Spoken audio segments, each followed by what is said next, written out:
ضيوف ومتحدثون في السياسة والاقتصاد. هي خطط استراتيجية فقط. هذا يعني لما تعصف باستقرار المملكة قبل أي دولة أخرى. جميعا شاركنا بهذه الحكومة دون التكنيك لونكادرمون تاع الاغريكولتور يعني كثير من المتعاملين الاقتصاديين استثمروا في ولاية بسكرة. في الثقافة والرياضة.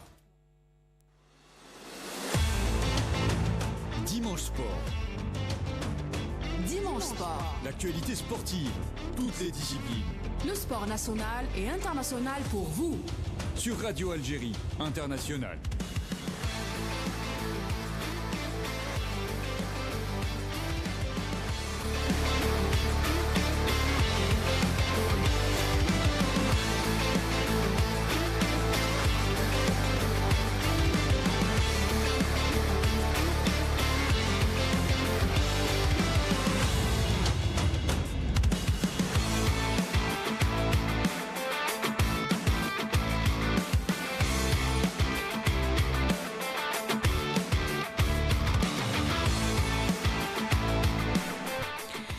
Bonjour et bienvenue pour ce nouveau numéro de Dimanche Sport sur Radio Algérie International. Et bien sûr, on parlera que du football aujourd'hui. Le CR Belouizdad s'offre sa 9e Coupe d'Algérie après une victoire en finale contre le champion cette saison, le Mouloudia d'Alger, en finale de la Coupe d'Algérie au stade du 5 juillet à Alger.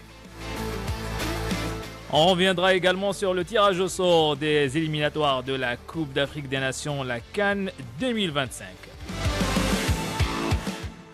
Avec mes invités aujourd'hui, bien sûr, notre consultant Driss Remouz. Driss Remouz, bonjour.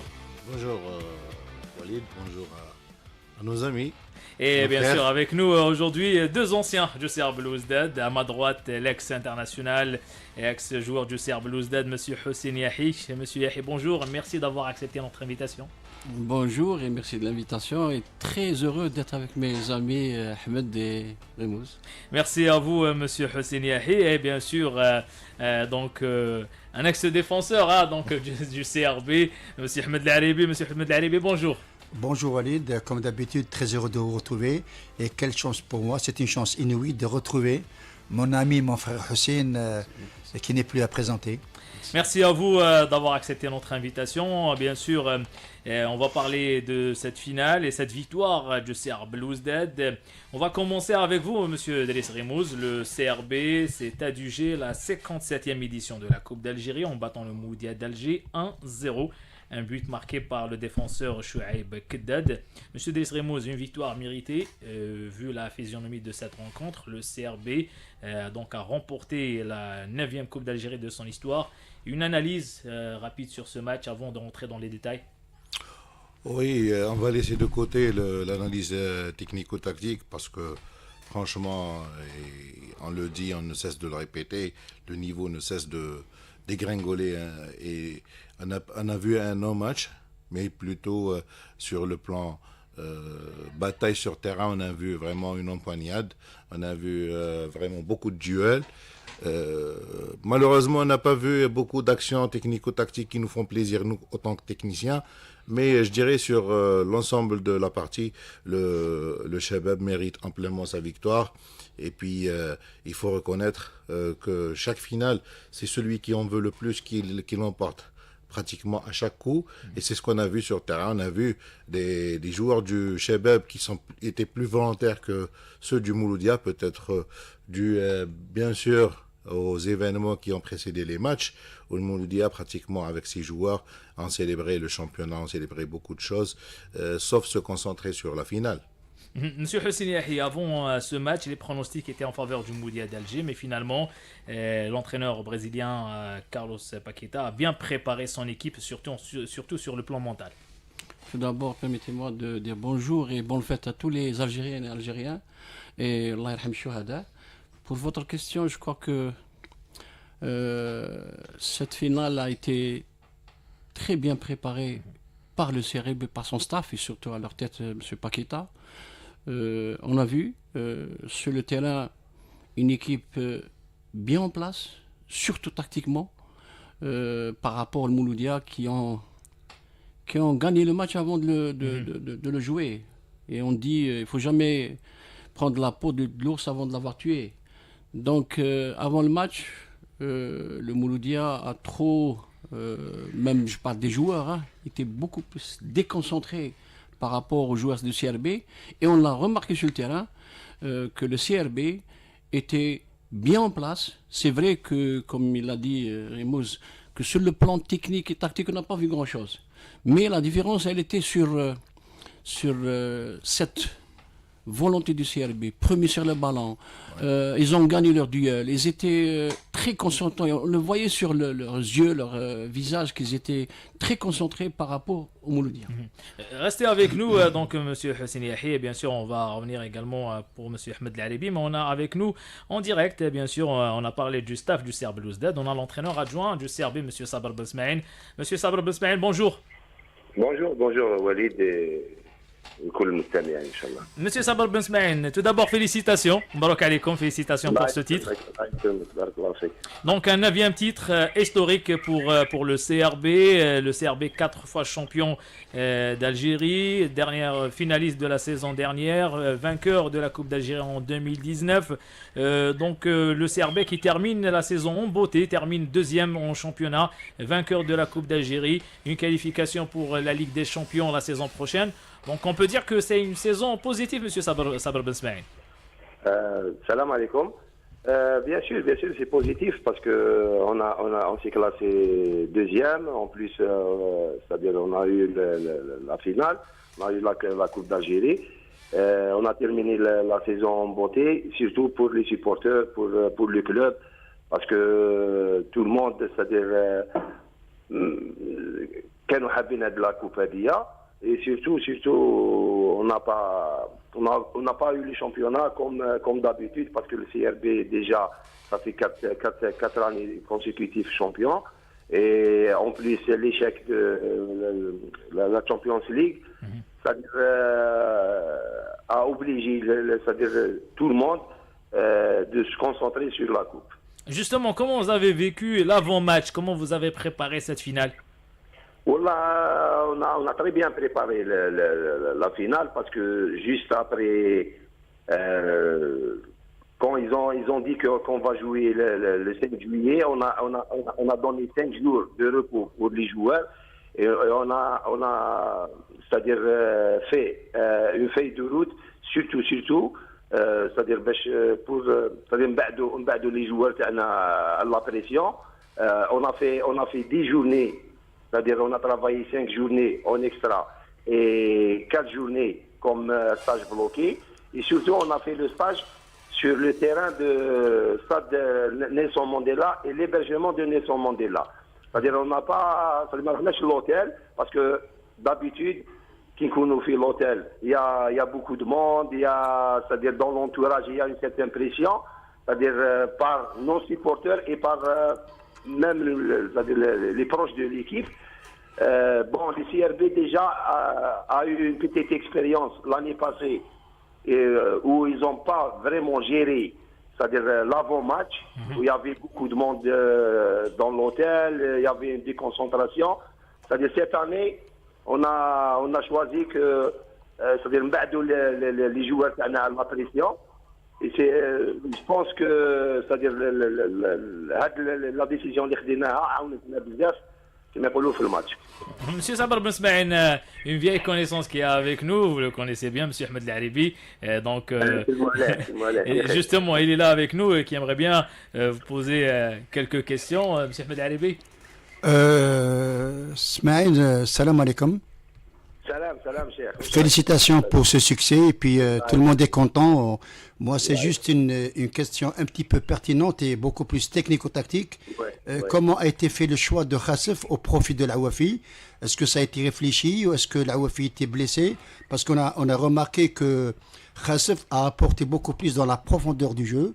Est-ce que vous avez été consulté? Est-ce que c'est un changement que tout le monde voulait? Oui, c'est-à-dire c'est voulu parce qu'on a vu le rendement de Khassef, soit au championnat ou beaucoup plus le match de l'USMA de la demi-finale par rapport à la Wafi. C'est-à-dire la Wafi, il est beaucoup plus offensif. Mais Khassef, il peut faire les deux rôles, c'est-à-dire sur le plan défensif et sur le plan offensif. Il est puissant, il peut combiner avec, c'est-à-dire Ashabo, vocation offensive, il est rapide. C'est pour ça, c'est-à-dire après l'analyse bien sûr de l'équipe adverse, déjà, je salue M. Amroun Fatah, c'est-à-dire qui fait l'analyse vidéo. C'est-à-dire on n'a pas laissé, c'est-à-dire sur le plan collectif ou individuel sur l'équipe adverse, on sait que Naïdji il est rapide sur le côté droit ou bien Dayazid, c'est-à-dire parce que le Mouloudia joue avec 3 attaquants plus Tepsi qui est derrière, c'est-à-dire presque ils font leurs attaques avec 4 joueurs plus un arrière latéral. C'est pour ça qu'on a choisi Khassef pour qu'il, c'est-à-dire parce que Khassef il est puissant et il a déjà un bon timing. Voilà, Smaïn, une dernière question avant de se quitter. Ce que je voudrais dire, c'est que vous avez opté pour un Khassef qui est vraiment très puissant, parce que par rapport à l'Awafi ne gagne pas assez de duels, ni au sol, ni aérien. Je pense que le choix de Khassef a été judicieux et bravo à vous. Merci. Monsieur Sabr Ben Smaïl, une dernière question rapidement. Là, donc, saison terminée, vous êtes donc deuxième au championnat. La saison prochaine, c'est la Ligue des Champions. Donc, vous allez déjà entamer la préparation pour la Ligue des Champions. L'objectif principal, le CRB, à la recherche de ce titre africain depuis des années. Oui, mais il faut pas faire les mêmes erreurs parce que, c'est-à-dire il a l'équipe, c'est-à-dire les joueurs qui vont rester au CRB. On a presque 14 ou 15 joueurs, mais il faut ramener des joueurs de qualité. C'est-à-dire le CRB a besoin de 4 ou 5 joueurs de qualité pour affranchir déjà, c'est-à-dire la phase des poules et essayer de partir loin. Et pourquoi pas, c'est-à-dire pour ramener la coupe c'est-à-dire les supporters يحوسوا عليها. Monsieur Sabr Ben Smaïn, entraîneur adjoint du CR Belouizdad, merci beaucoup. Merci, félicitations. Félicitations. Restez avec nous. Donc, Monsieur Sabr Ben Smaïn, donc on vous souhaite bonne chance pour la suite de votre aventure à la tête du CRB. Rapidement, est-ce que vous pouvez nous confirmer ou non, est-ce que vous avez l'information si Carlos Paqueta va renouveler avec le CRB ou non? Est-ce que vous avez discuté avec lui? Non, lui, il veut rester, malgré qu'il a des contacts. Je sais qu'il a des contacts, mais lui, il veut rester pour terminer, c'est-à-dire parce que lui, il pense que avec cette équipe, avec un petit recrutement de qualité, on peut aller loin. Il veut la stabilité, mais c'est pas si il a discuté avec les dirigeants ou pas. C'est-à-dire c'est les jours prochains, Inch'Allah. Allez-y, monsieur Hussein Yahi, peut-être que vous voulez poser une question? Non, pas de question. Juste un petit bonjour à Sabr. Kolchim Brok, mes sincères félicitations tout d'abord à toi, au staff, à monsieur Paqueta et tous les joueurs. Merci, cher. Merci beaucoup, monsieur Ben Smaïn. Merci. Merci. Donc voilà, c'était Sabr Ben Smaïn, l'entraîneur adjoint du CR Belouizdad. Monsieur Ahmed L'Aribi. Donc pour monsieur Sabr Ben Smaïn, maintenant il faut se préparer pour le plus important, la Ligue des Champions la saison prochaine. Ah oui, c'est le maillon faible de cette équipe du CRB, parce que quand on sait que sur les 4 années qu'ils ont joué la Champions League, on a vu qu'à chaque fois le CRB coince. Maintenant, Sabr parle de 4 éléments qu'il faut ramener. C'est bien, mais est-ce qu'ils ont la qualité pour pouvoir jouer au CRB? Est-ce qu'ils vont pouvoir s'adapter? Parce que c'est pas facile de faire un recrutement quand on ne connaît pas le profil. Il faut un recrutement étudié et ne pas refaire les mêmes erreurs. Mondialement, il y a toujours ce recrutement étudié selon le profil, selon le besoin. Maintenant, quand on parle de pouvoir ramener 4 éléments, est-ce qu'ils vont faire l'affaire? Parce que moi, je ne sais pas comment ça va se faire, mais les responsables qui sont là, c'est à eux de choisir en fonction des besoins. Parce que jouer à la Champions League, il faut de la puissance, il faut de l'expérience. J'ai écouté Sabr Spey quand il dit qu'il ne faut pas répéter les mêmes erreurs qu'on a commises. Je crois qu'il faut d'abord faire un bilan. Absolument, pour déterminer les causes des successions de défaites en Champions League. et des sorties qui sont plus ou moins pour moi inexplicables. Surtout la dernière, là, quand tu gagnes une équipe chez toi 3-0, ça veut dire que tu as un niveau qui est très supérieur à l'équipe adverse. Et puis, tu pars pour être défait 4-0. Là, je crois qu'il y a des trucs qui se passent au sein du CRB. Dans la campagne africaine, moi je dirais que quand il parle de bilan positif, je crois que le bilan il n'est pas tellement positif. Pour moi, parce que déjà le premier objectif c'était d'aller chercher cette Coupe d'Afrique qui manque tant au CRB, parce que le CRB, on sait très bien qu'il n'a pas... là, il domine le championnat national depuis 4 ans. Il est 8 fois détenteur de la Coupe d'Afrique, de la Coupe d'Algérie. Ce qui lui manque, c'est l'étoile africaine. Vous savez très bien, Driss, que dans le football, pour pouvoir grandir, il faut ramener des résultats africains. Maintenant, c'est ce qui manque au CRB. Vous savez, vous êtes dans le football, vous le savez très bien, c'est qu'au niveau de nos clubs, on recrute, mais on ne recrute pas en fonction des besoins. On recrute, par exemple, au niveau de latéral droit. C'est là où je voulais en revenir. Ça veut dire qu'il y a un problème dans la gestion et de la transition des équipes. Surtout, quand je dis transition, je dis la période transitoire. Parce que nous, on a terminé le championnat, pour entamer la campagne africaine, c'est dans un mois. C'est dans un mois, cette période de transition. Il faut avoir aussi une autre vision que celle des précédentes, parce que là, c'est judicieux le recrutement, vous le savez très bien. Oui, mais je crois que à chaque fois, on reconduit et on refait les mêmes erreurs, parce que lui, il a parlé des erreurs. Moi, je crois, parce que j'ai vu le CRB être sorti par l'Espérance de Tunis il y a 3 ans de ça, alors qu'ils avaient vraiment tous les ingrédients pour passer. Oui, tous les ingrédients. Justement. Pardon, Walid, je vais revenir un petit peu au CRB. Vous savez, une équipe comme le CRB, où elle avait la possibilité de perdre 3-0 et de passer en Champions League. Exactement. Ils ne l'ont pas fait, ils ont perdu 4-0. Là, ce n'est pas une affaire d'entraîneur, c'est une affaire de joueurs, de détermination. Oui. Donc, il y a quelque chose qui cloche. C'est pourquoi j'ai dit il y a quelque chose qui cloche. Je parle ni technique, ni tactique, ni autre chose. Justement, M. Driss Remouz, M. Hossein Yahi qui connaît bien la maison également. M. Hossein Yahi, le CRB, depuis l'arrivée du groupe Madar, bien sûr, a tout raflé au niveau national. Maintenant, à l'échelle africaine, toujours donc élimination en quart de finale avec Nabil Kouki, Paqueta qui a remporté le championnat avec le CRB. Après, il était limogé. Là, on revient avec Carlos Paqueta qui vient juste de remporter la Coupe d'Algérie. Est-ce que déjà l'idéal pour la direction du CRB, la direction actuelle, c'est de rester avec ce staff, avec Carlos Paqueta, et renforcer l'équipe, et comme il a bien expliqué M. Sabar Ben Smaïn, éviter les mêmes erreurs au niveau de recrutement la saison prochaine. La saison dernière, on peut dire qu'ils se sont basés sur les noms plus que les joueurs en forme. On a vu Mboulhi, Guedioura, Darfellou, mais ces joueurs-là sont partis et ils sont plus là. Donc pour la saison prochaine, il faut des joueurs plus jeunes et plus performants. La question de l'entraîneur, moi je préfère les laisser aux responsables. Mais est-ce que l'idéal c'est de rester avec Paqueta pour la continuité la saison prochaine, ne pas refaire les mêmes erreurs? La stabilité c'est très important pour un groupe. Maintenant je suis d'accord avec vous. La stabilité c'est important, surtout quand il s'agit d'un entraîneur comme Paqueta quand même. Qui a des capacités, qui a des compétences, qui a l'expérience. Mais le problème, moi je dis que c'est toujours les joueurs qui font l'entraîneur. Quand on ramène un entraîneur compétent et on n'a pas des joueurs qui ont le niveau, vous savez, Walid, le niveau du championnat et le niveau africain, c'est complètement différent.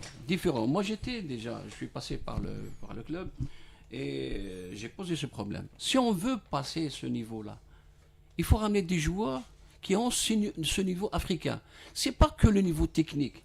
C'est le niveau technique, tactique, gérer les grands matchs, l'émotionnel, gérer le vestiaire, gérer la période, des leaders. Mais aussi la capacité d'adaptation. Parce que ce n'est pas tous les joueurs africains qui peuvent s'adapter à notre rythme là, de vie aussi. Je suis d'accord, ça c'est le recrutement. Oui. Le recrutement, c'est pas après la finale, c'est pas le dernier mois. Le recrutement se fait pendant la saison. Exactement. C'est un suivi. C'est un suivi. On doit ramener des joueurs qui s'adaptent rapidement au football algérien et aussi comment dirais-je, aux traditions du club. Nous, le CRB a été toujours une équipe très offensive. Donc quand, je m'excuse, on ramène des joueurs comme Wamba, personnellement, c'est très moyen pour... Moi, personnellement, vous parlez de stabilité et tout. Moi, je suis d'accord pour la stabilité. Mais moi, franchement, quand je vois le CRB avec Paqueta, je vois pas grand-chose. Je parle en toute honnêteté et c'est une critique très objective. Je n'ai rien contre ni la personne ni contre le club. Au contraire, le CRB, c'est une grande équipe, un grand club qu'on respecte et qu'on adore.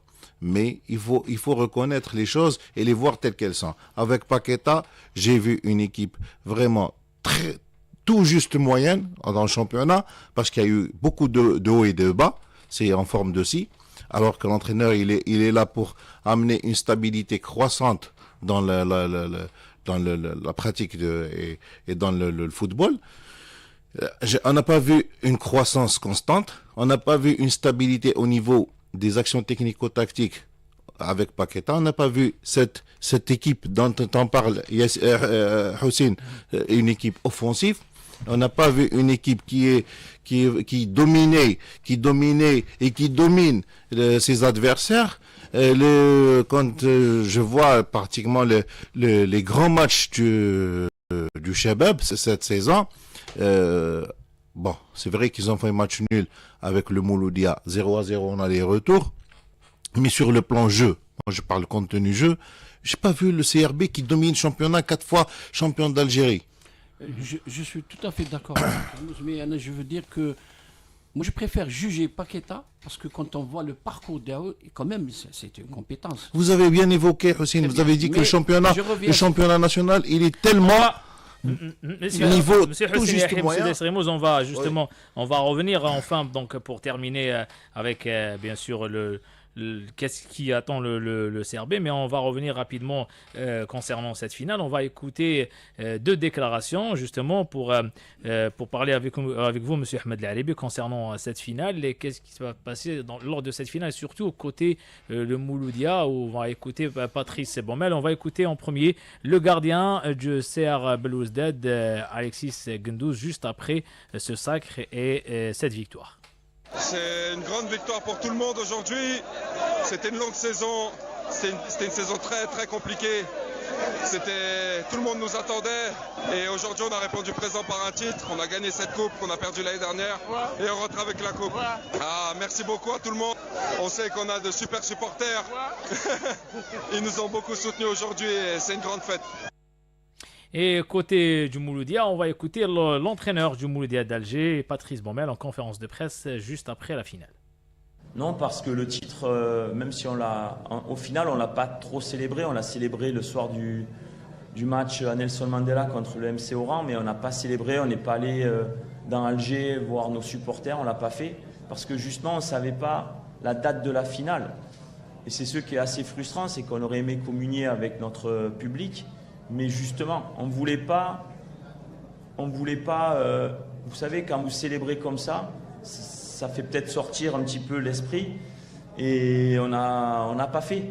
On a continué de travailler sans trop avoir de visibilité sur la finale. Au début, elle était le 1er mai, après c'était le 22 juin, 25 juin, 29 juin, et puis le 5 juillet, donc c'est pas évident. C'était pas évident pour les deux équipes, mais comme je l'ai expliqué, le CRB devait aller au bout de son championnat pour finir second en Champions League.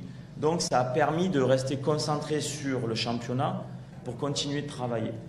Nous, c'est vrai qu'il y a forcément mentalement un relâchement lorsqu'on sait qu'on est champion. On n'a pas de date de finale, donc on ne sait pas trop. Et donc les joueurs mentalement oscillent entre concentration et relâchement. Voilà, ça se joue vraiment sur un détail. On ne peut pas dire que le CRB a été vraiment meilleur que nous. Ça se joue sur un petit détail, mais c'est comme ça. Dame Coupe d'Algérie est allée chez les rouges et blancs et pas chez les verts et rouges. Monsieur Ahmed Al-Aribi, vous avez assisté à cette finale. Déjà, comment vous avez trouvé en général les deux équipes et surtout pour le Mouloudia? Patrice Bommel a préféré opter pour des changements avec Jamal Belamri à la place de Ghazala, alors que Ghazala c'était le titulaire indiscutable ces dernières journées. Bayazid libéré, mais donc on a annoncé la libération de Bayazid, mais qui joue comme titulaire. Il parle de manque de concentration, il a parlé également de changement de date à chaque fois. Donc en général, un bilan sur cette finale, comment vous avez trouvé déjà le côté tactique et technique de cette finale quand vous avez assisté à cette finale, et surtout pour le Mouloudia. Le Mouloudia, c'est pas le même Mouloudia qu'on a vu en championnat. Oui, tout à fait. Je n'ai pas qu'assisté. J'ai commenté ce match avec mon ami Mohamed Houchine. C'est vrai, tout ce que l'on peut dire sur cette finale, c'est que tous les ingrédients étaient réunis.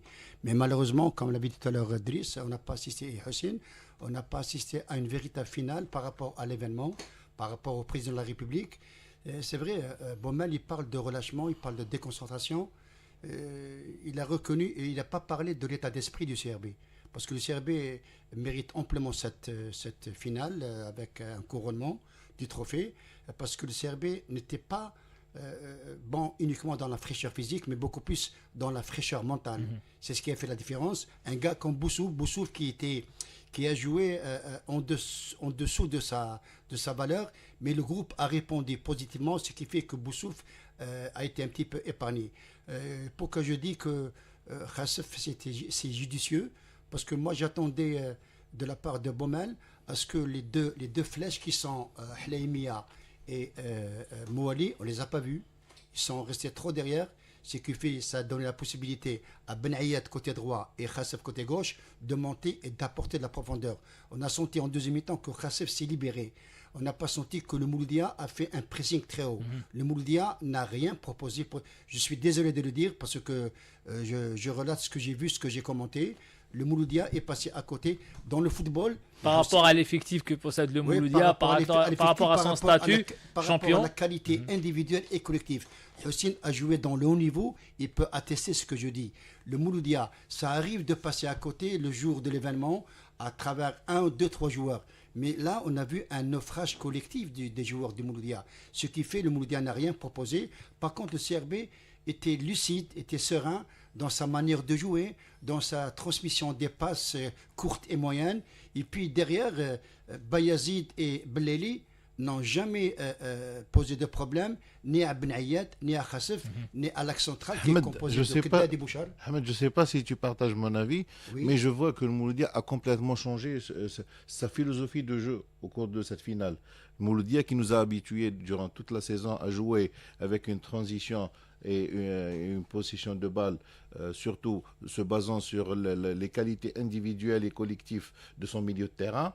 On n'a pas vu. On a vu un Belamri qui cherchait la troisième ligne. Vous avez très bien fait de rebondir sur ce sujet.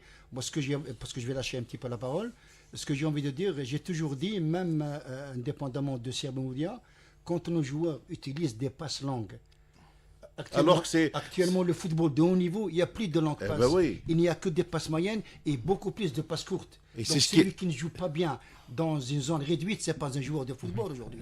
Et c'est ce qui me désole un peu dans tout ça, c'est que le football moderne, il est très loin de notre conception à nous. Autant qu'Algériens, ce qu'on voit sur nos terrains, c'est que le football progresse et nous on recule. Le football actuel, moderne tel qu'on le voit en Europe et dans les grandes équipes mondiales et les sélections mondiales, c'est le football qu'on jouait nous dans les années 80 et début des années 90. Alors, Houssine, il peut en témoigner parce que c'était l'une des stars de notre football. Houssine, c'était notre fer de lance. Oui, mais voilà. Mais surtout, moi, ce que je me suis demandé, c'est est-ce que c'est la pression purement à cause d'une pression d'une finale qu'on a vu le Mouloudia passer complètement à côté, et c'est ce que vous avez dit. Mouloudia avait la tête dans le guidon. Exactement. Justement, c'est la question que je voulais poser à M. Houssine Yahi. C'est la question que j'attendais. Exactement. Est-ce que c'est la pression pour le Mouloudia le Mouloudia, champion, la veille de la finale, dans quelques jours avant la finale, le stade de Douira, officiellement pour le Mouloudia d'Alger. Donc c'était une période de fête pour le Mouloudia, alors que le CRB était bien en place, en stage bloqué, loin de la pression. C'est ce qui a fait la différence entre les deux équipes. La différence, elle est là. Donc, ça va faire plaisir aux amis de ce que je vais dire. C'est que, premièrement, il y a la problématique, c'est que comment elle a été gérée. Vous savez que depuis la fin du championnat, 21 jours sans compétition. Ça, c'est un grand problème. Oui. Moi, je l'ai dit déjà avant. Et pour le Mouloudia, c'est encore plus parce qu'ils ont remporté le championnat 4 journées avant. Exactement. Comment ça, ils ont été pris en charge, ces deux équipes? La différence, elle est là. Je crois que le Mouloudia a très mal pris en charge cette période. Parce que vous savez, elle n'est plus dans la planification. Maintenant, elle est dans les compétences et l'intelligence du staff. Comment gérer les séances, comment gérer le groupe, comment gérer le regroupement, comment gérer la pression. Tout ça, c'est important. Vous savez, un match de football, ce n'est pas que technique ou tactique. Il faut savoir. C'est un tout. Comment gérer les joueurs cette période de pression, cette période où le contact de l'extérieur. Le CRB a bien fait. Ils se sont regroupés dans un stade où fermé, personne ne rentre par rapport au Mouloudia. 2. Le CRB, on l'a remarqué pendant cette période, ils étaient très calmes, sereins, pas trop d'interviews, pas de... le Mouloudia, on voyait des joueurs... Sur les réseaux sociaux. Les réseaux qui dansaient, qui chantaient, qui sont mariés. Ouais. Dans cette période, je m'excuse, l'Aïberk, l'Aïdji, mais en tant que staff, j'interdis, malgré que la date du mariage a été... J'interdis le joueur. Comment? Avant un match, une finale, j'autorise un joueur de faire... Je préfère reculer la date, mais même si la salle a été payée ou les invitations ont été données, le club peut payer après une salle des fêtes et laisser. Le Mouloudia, il est plus cher qu'une salle des fêtes ou un rendez-vous de mariage. Et aussi, on voyait le Mouloudia gagner cette coupe avant d'avoir joué. On a remarqué que les joueurs, on va prendre le doublé, l'entraîneur aussi. Non, certains joueurs ont même postulé sur les réseaux sociaux que je vais marquer 2 buts, on va gagner 2-0. Vous jouez contre le CRB. Par respect au CRB, par respect à l'histoire des... On n'a pas le droit... En tant que joueur, on doit être professionnel, on doit être respectueux. Je ne peux jamais avancer une victoire ou un résultat avant le match. Je vous coupe, il est permis de rêver. Mais la réalité sur le terrain en est une autre. Mais rêver dans le silence. Exactement. Garder le rêve à l'intérieur et puis le sortir à la fin du match. Ah oui. Justement, messieurs, donc, on va faire le tour de table pour terminer avec la Coupe d'Algérie et parler un peu de l'équipe nationale. Monsieur Ahmed El-Aribi, maintenant, le CRB a confirmé que c'est le CRB qui détient le record de titres en Coupe d'Algérie. Il dépasse le Mouloudia et l'entente de Sétif. 9 trophées, c'est historique pour le CRB. Et l'USM Alger avec 8 titres. Donc on avait 4 clubs avec 8 trophées en Coupe d'Algérie. Là, c'est le CRB qui détient le nombre de records. C'est mérité et bravo au CR Belouizdad. Oui, bravo, mérité. Puis c'est ça, la suprématie. Donc entre le Mouloudia et le CRB, c'était 8-8. Donc qui allait prendre cette suprématie? C'est le CRB qui l'a eu, c'est amplement mérité. Et puis vous savez, Walid, le CRB a toujours été bon, comme l'avait dit tout à l'heure Hussein, bien souligné, très bon sur le plan offensif. J'ai envie de dire que pour ce 7 juillet 2024, aujourd'hui c'est l'anniversaire de la mort de Hassan Hamas, Allah yarhamou. Donc on lui offre ce trophée, lui qui a toujours défendu le club, le CRB, lui qui a toujours joué pour le CRB, donc rahmatullah alayh. Pour revenir à votre question, je dirais tout simplement que le CRB, et je vais m'arrêter là, le CRB doit grandir. Le CRB ne doit pas se contenter uniquement de titres nationaux. Le CRB doit penser vers l'avenir. Tout à l'heure, Hussein a parlé du recrutement qui est très important. Il ne s'agit pas de recruter pour recruter. On a vu que les Guedioura, Limboul, Heli Darfallou et consorts, ils sont passés à côté. Quand vous avez 3 latéraux gauche, c'est pas intéressant. Quand vous avez 3 latéraux droits, c'est pas intéressant. La concurrence, c'est bien, mais pas dans le surnombre. L'équilibre. Voilà, je pense que le CRB doit revoir, bien vu, c'est bien le mot utilisé, le CRB doit avoir sa copie et avoir un recrutement équilibré. Et je termine sur ça, Walid, si vous me permettez. Bien sûr. Quand on recrute, c'est-à-dire, il ne s'agit pas de recruter du jour au lendemain. On suit le joueur depuis plusieurs années. C'est ce que font les grands clubs. Hein.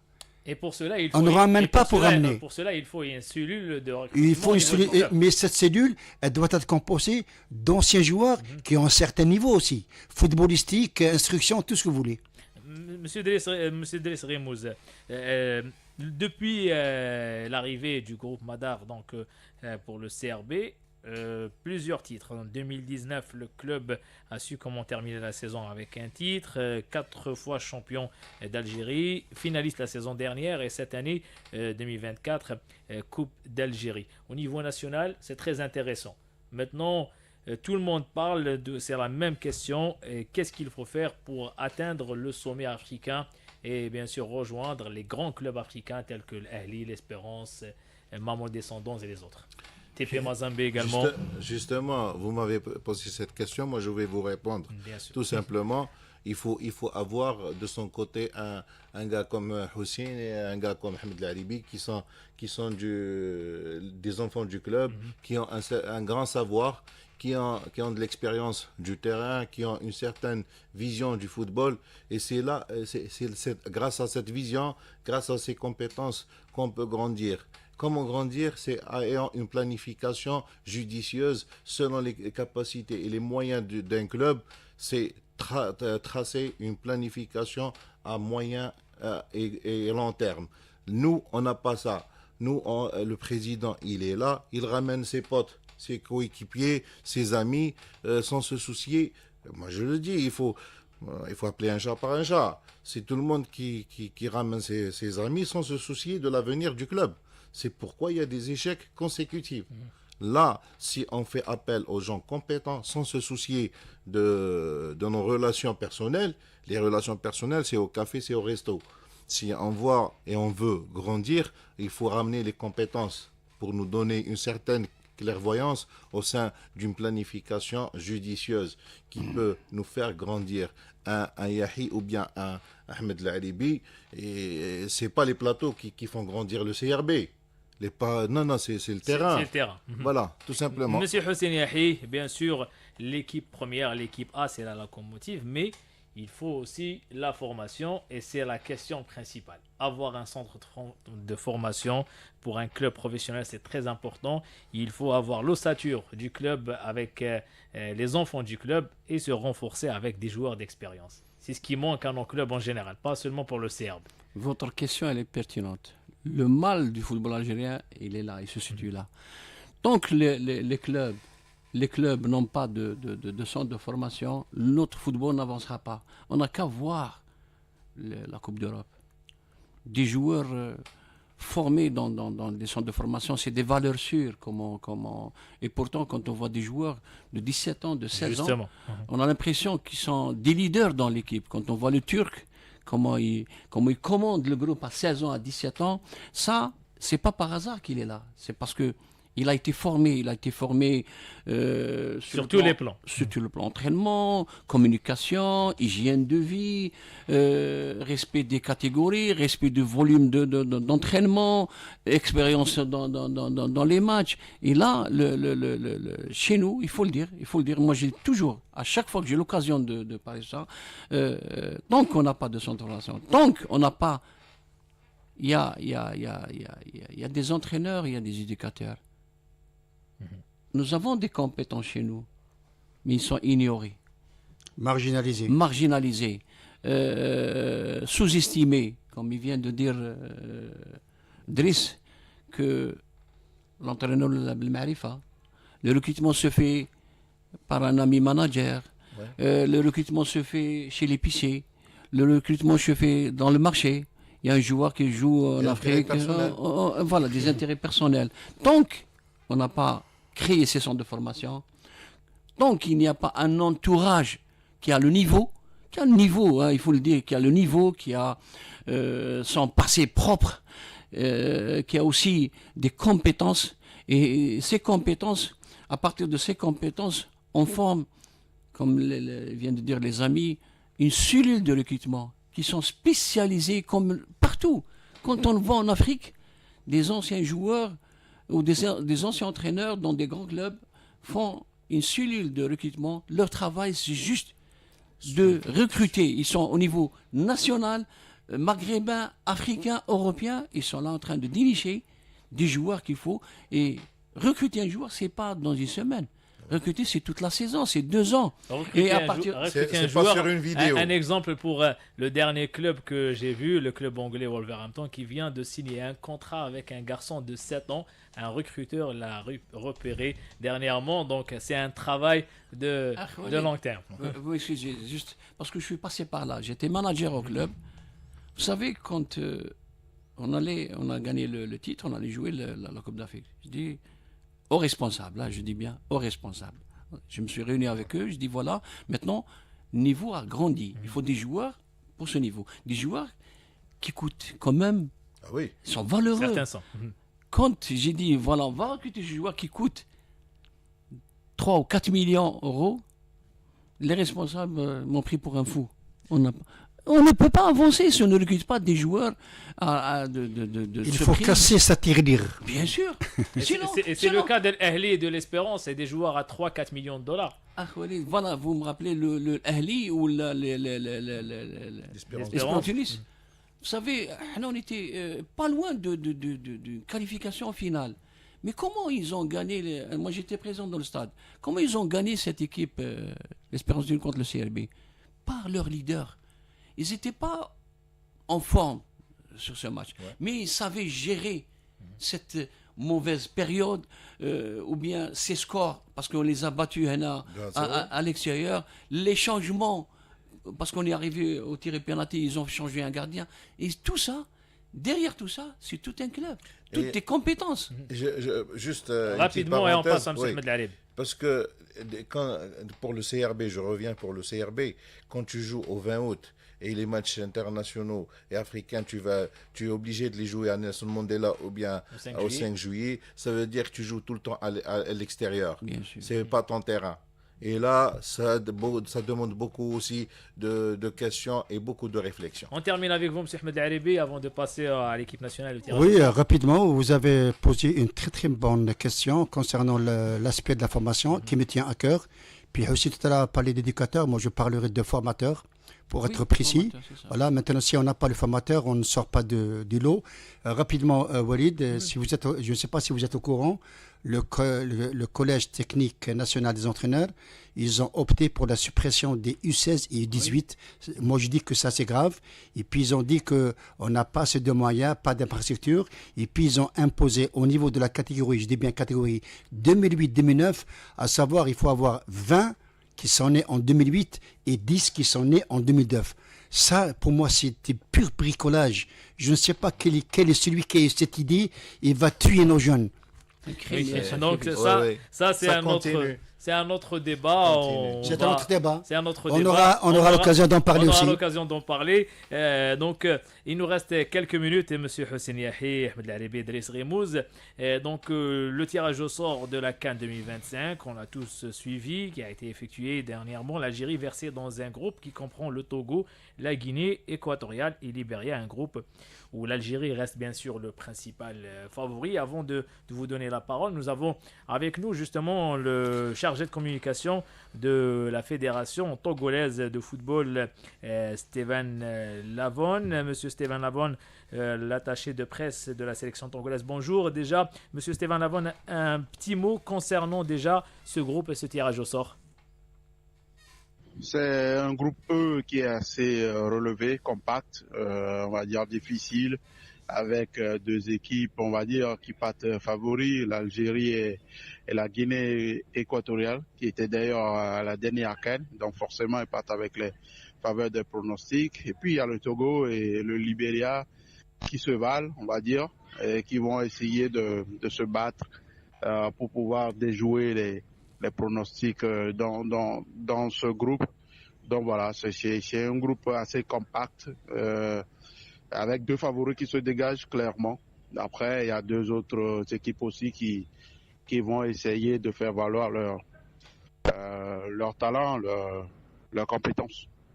Justement, sur papier, les deux favoris, c'est l'Algérie et la Guinée équatoriale qui ont participé à la dernière CAN. Mais le Togo qui vit maintenant une situation particulière, son sélectionneur, après le départ de Duarte il y a quelques jours, des problèmes sur le plan financier.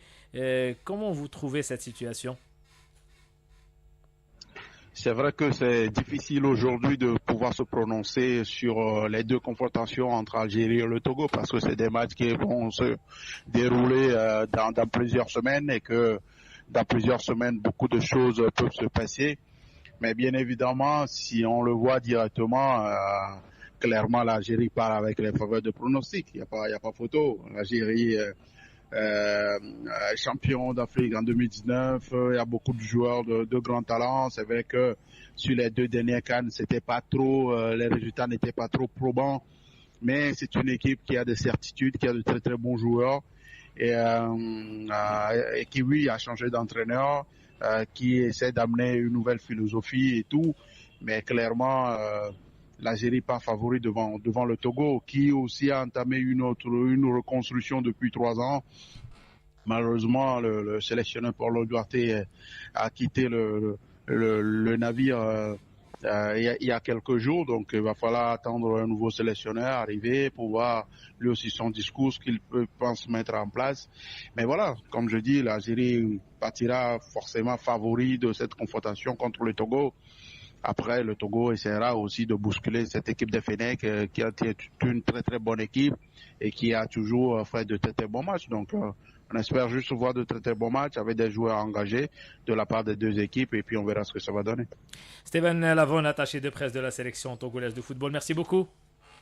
Merci beaucoup. Merci à tous vos auditeurs. Et j'espère qu'on se verra très très vite et qu'on assistera à de bons matchs, surtout entre le Togo et l'Algérie. Et que, bien évidemment, on se qualifiera aussi ensemble pour la CAN. Merci beaucoup, à bientôt. Merci beaucoup à vous, Steven. Il ne nous reste pas beaucoup de temps, M. Ahmed Al-Arabi, Driss Rimouz et Hossein Yahi. Donc, je vous donne la parole concernant ce groupe. On va commencer avec vous, monsieur Ahmed Al-Arabi. Groupe où l'Algérie, Togo, Guinée équatoriale, Libéria. On peut dire que sur papier, c'est l'Algérie le grand favori. 2 seront qualifiés pour la prochaine CAN, mais il faut se méfier quand même de ces pays africains. Oui, c'est vrai, ce que vous dites est vérifiable, Walid, parce qu'actuellement, il n'y a plus de petits clubs ou de petits pays. Les données ont changé par rapport à certaines années. Maintenant, le monsieur qui vient de parler, c'est le responsable de la communication. Il a donné une analyse vraiment directe, objective, légitime. Il dit que les deux favoris, c'est la Guinée équatoriale et l'Algérie. Il n'y a pas photo. Maintenant, il dit que le Togo et le Libéria, ils vont essayer de bousculer ces deux équipes. Mais c'est ça. Donc, moi, je suis vraiment un petit peu désolé pour cette équipe du Togo qui a perdu son entraîneur. Mais c'est une habitude dans le continent africain. Si ce n'est pas l'entraîneur, ils se débattent pour les primes de match, etc. Mais je dirais tout simplement que d'ici là, notre sélection nationale aura le temps de peaufiner sa manière de jouer, de pouvoir amener d'autres joueurs qui peuvent donner beaucoup plus à cette sélection nationale. Et le premier match au mois de septembre prochain face à la Guinée équatoriale, le principal concurrent de l'Algérie, M. Driss Rimouz. Oui, mais ça reste quand même une équipe... Une équipe qui nous a déjà battus. Hein, oui, mais il faut prendre ces qualifs comme des matchs de préparation pour la CAN 2025 et aussi pour la qualif de la Coupe du Monde, pour instaurer une certaine philosophie qui doit être confirmée par rapport, on sait très bien, la nouvelle conception du nouveau sélectionneur. Je sais que ça paraît un peu vraiment facile de passer, mais le football actuellement nous a démontré beaucoup de choses, qu'il faut se méfier. Il n'y a plus de grandes équipes. Les écarts entre les sélections et surtout entre le football des pays a vraiment c'est dégénéré. Il y a pratiquement une très très fine différence entre le haut niveau et le niveau qui vient juste au-dessous. Donc moi je dirais que à travers le monde, déjà quand tu vois le Brésil qui est battu, le Brésil qui est éliminé à la Copa América, tu comprends beaucoup de choses aussi. Quand tu vois la Turquie qui avait la possibilité de battre et de passer, quand tu vois les Suisses qui se sont révélés comme des sélections L'Argentine qualifiée sur penalty face à l'Équateur. Voilà, exactement. Donc, problématiquement parlant, le monde connaît un football unifié maintenant sur un statut. Là, ça va se jouer sur une préparation digne de ce nom par rapport à n'importe quel match. Monsieur Hossein Yahi, on termine avec vous en 1 minute donc, concernant ce groupe et ses qualifications et bien sûr ce qui attend la sélection nationale pour les prochaines échéances. Je n'aime pas trop parler sur le favorisme et le passé. Maintenant, le football a évolué. Exact. On a qu'à voir la dernière Coupe d'Afrique et cette Coupe d'Europe. Si on est favori, il faut le démontrer sur le terrain. On reste modeste, on doit se préparer, on doit respecter les adversaires, on doit travailler. On ne doit plus parler du passé, on ne doit plus parler de gagner un match avant ou choisir les sélections. Le monsieur qui vient de parler avec vous, il a été très objectif. Donc on doit être objectif. Le passé reste du passé. L'Algérie, elle est toujours grande, mais elle doit rester grande tout en respectant tous les adversaires. Merci beaucoup à vous. Merci beaucoup, monsieur Ahmed Laribi. Merci à vous. On a passé un bon moment ensemble. Merci donc en compagnie de grands joueurs de CRB. C'est toujours un plaisir. Monsieur Driss Remouz, merci. Merci à vous. Je suis toujours ravi d'être parmi vous. Monsieur Hossein Yahi, c'était un plaisir de vous avoir parmi nous. Partager avec vous et avec mes amis. On espère une autre fois, Inch'Allah. Inch'Allah, j'ai pris l'occasion juste, mes sincères félicitations pour les Belouizdadi. Staff, entraîneurs, staff, joueurs, supporters, les amis, la famille. Félicitations pour le CRB, félicitations également pour le Moudia pour le titre de champion. Merci à vous, mesdames et messieurs, de nous avoir suivis. On vous donne rendez-vous dimanche prochain avec Smaïl Korso, toujours sur Radio Algérie Internationale. Au revoir.